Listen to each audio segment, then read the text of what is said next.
Hello guys, twongeye kugaruka ubugira kandi mu Ubusesanguzi ese no kuraba amakuru agenda avugwa ko baririmbye. So nkuko bisanzwe giye kongera kuraba umutama w'amateka reka nvuge ko umutama w'amateka naho akiri umujana kubera yakuye industry y'umuziki ahantu kure n'ubu akigitwara. So mwita amazina mwenshi, mwitwe legend, mwitwe umunyabikorwa, mwitwe ku TV au mwitwe n'ayandi mazina agiye atandukanya. Ubu niwe legend fise mu muziki w'u Burundi, agikomeza gukora ibintu byinshi, komeza guhindura ibintu byinshi mu muziki ndundi. Mwitwe Lolilo, mwitwe Simba, mwite amazina agiye atandukanye guys. So rero uyu munsi tugiye kuba tugaruka ku gikorwa aheruka kuduha uno mutama w'amateka. So guys, ese kuba wamaze kubona ijya ndirimbo yadutwayemo? Icyo ni ikibazo ushobora basa, ariko reka ntuje mu busesanguzi bwimbitse bw'ino ndirimbo. Indirimbo ntarayivuga izina neza, ni indirimbo ikoze neza, ni indirimbo idirectinze neza, n'abahinyanyuzi bakomeye kandi mwakunze. So mu bahinyanyuzi bakoze muri ino ndirimbo hariho Sauve ni umuhinyanyuzi mwiza ariko arabikora neza, mbese akora production yiwe uyumvise ucuka ati wow, ni umwe mu ba producer ngaha mu Burundi se babikora neza kandi bariko baduza umuziki ndundi kuri international cyane ube kwisi yose yozongro.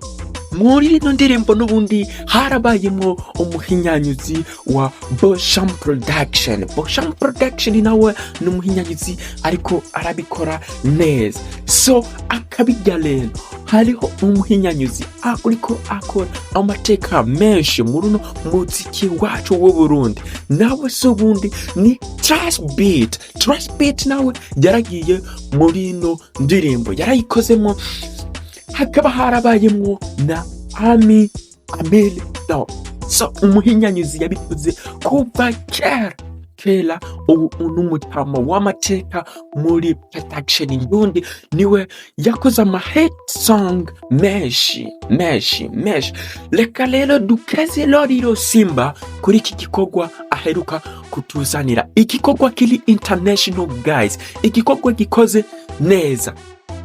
Nyimbo maze kukiraba wombeshuza, nyimbo tarakiraba simbira ku rubuga rwa YouTube rwa Lolilo Simba, umuhe amashugwe yiwe kuko yakoze ibintu byinshi, yaritanze ivideo ubona ko yamutwaye amafaranga menshi, mbese n'igikorwa kimeze neza. So tugende ku gisata cha video nayo turabe isesangure video nziza cyane. Ni video ubona ko itangura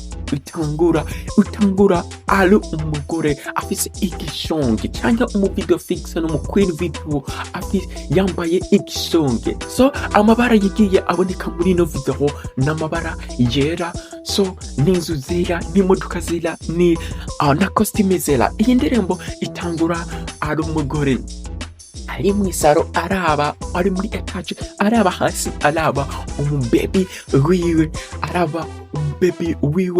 nawe wiwe amuraba ari ku modoka guys. Ino ndirimbo igiye kwandika amateka muri Elias, ni indirimbo igiye kubirika iravugisha abantu benshi kuri Lolilo Simba bitewe nuko yari mu gacerere keshi adaherutse kuduhereza igikorwa ciza cyane. Ni igikorwa yaduhaye ciza cyane, ndabisubiyemo ciza cyane. Rero video nkuko nk'ibisanzwe ni video yakozwe na director number 1 mu Burundi ndetse no muri Elias ari bitumwako. Uwo ninde ntaranamuvuga wamaze kumumenya, ni umuhinyanyuzi w'amavideo twakunze kandi yakoze video ata muntu n'umwe yigera pinga, ata n'undi yigera asubira kuvuga ikintu na kimwe. Uwo ni Jone la yongeye gukora video nziro rero yatugarukanye mu bintu byacu, mu bihe byacu, atuzana n'indirimbo imeze neza, indirimbo ifise amasalamu meza, indirimbo iri international, indirimbo atana kimwe woyigaya. So ini indirimbo y'urukundo igaragaza amaranga mutima y'umuntu. Guys, reka ndabashimire mwe mwese mukomeza dukurikirana ku rubuga rwacu rwa Twengako TV. Hasta la vista, tuzaba dusubira no mu zindi ndirimbo ziko ziragenda zivugwa. Gusa ico nobabwira nuko mu video Vixen ari mwiza cyane. Mu video Vixen abikora yabikoze neza, ni indirimbo irimo creativity nziza, kandi izi nizo ndirimbo tuba dukeneye muri ino industry y'u Burundi. Reka ndabashimire mwe mwese mukomeza gukurikirana urubuga rwacu rwa Twengako TV. Reka tubifurize ibihe byiza nk'ibisanzwe, n'ahandi ushobora gukura umunezero cyangwa ushobora kuruhuka atari kuri no rubuga rwa Twengako TV. Simbira kuri ati YouTube yacu ya Twengako TV, ukore subscribe maze ubu komeze kumererwa neza, aho ibiganiro tugenda tubacishaho bya buri munsi. Hasta la vista.